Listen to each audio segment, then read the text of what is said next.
white with black stripes. Got black and white, white with black stripes.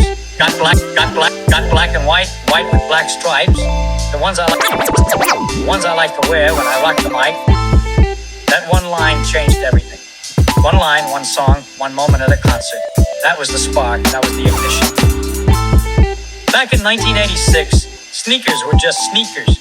You wore them to hoop, to run laps in gym class.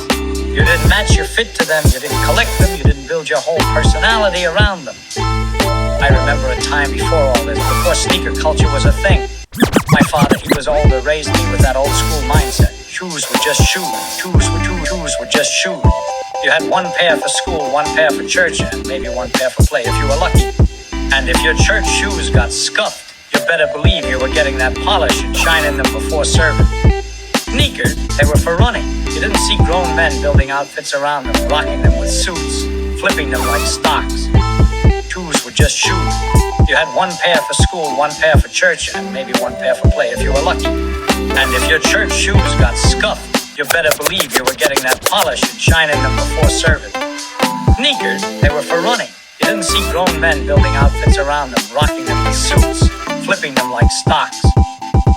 Then RUN D.M.C comes through wearing shell toes with no laces.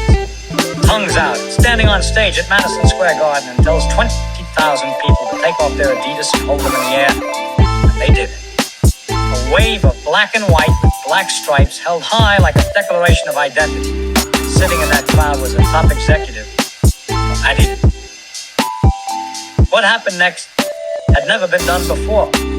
Adidas signed RUN D.M.C to a $1 million deal. Adidas signed RUN D.M.C to a $1 million deal. Adidas signed RUN D.M.C to a $1 million deal.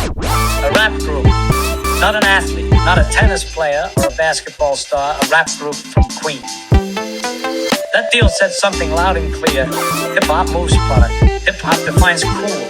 Hip-hop sets the tone. And that deal didn't just sell shoes. It rewrote the entire blueprint of marketing. After that, sneakers weren't just part of the outfit. They became the centerpiece. They became the conversation. Every artist, every kid on the block, every brand chasing relevance was paying attention. Shaquille O'Neal had a deal with Reebok worth $40 million. One day, an old lady walked up to him in a parking lot, called him out for selling sneakers her grandkids couldn't afford. Called me Jack took that personally, dropped the deal. Started selling his own sneakers in Walmart for under $40. Sold over 400 million pairs. That's real impact. That's culture adjusting itself in real time. That's culture adjusting itself in real. That's culture adjusting itself in real time. Then you got Kanye West. He wanted more control, more ownership. Nike wasn't giving it to him, so he left. Adidas gave him the keys to the kingdom, let him design his own line. Yeezys dropped.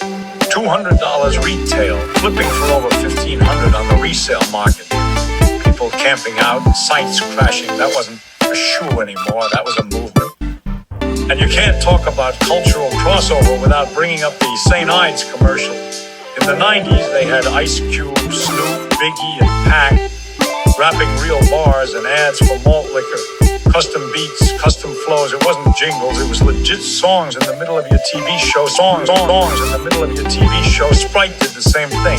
They tapped Tribe Called Quest, Nas, then later on Drake. This was hip-hop invading mainstream spaces and never asking permission for taking over. And I know I'm old. I've seen this whole thing shift in real time, and yes, sometimes it hits me in the strangest way. Like watching Dave Chappelle step on stage in a sharp suit with big white sneakers. I know that's the style now. I know hip-hop rewrites the dress code, makes its own rules, bends tradition.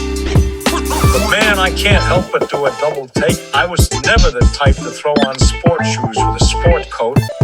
And when I do wear a suit, which is really only to church, I stick to dress shoes, but no dress shirt. That's just how it used to be. What you were supposed to do. And yeah, sometimes it feels a little off, like maybe the rules don't apply the same way anymore. But I do it because I'm hip-hop.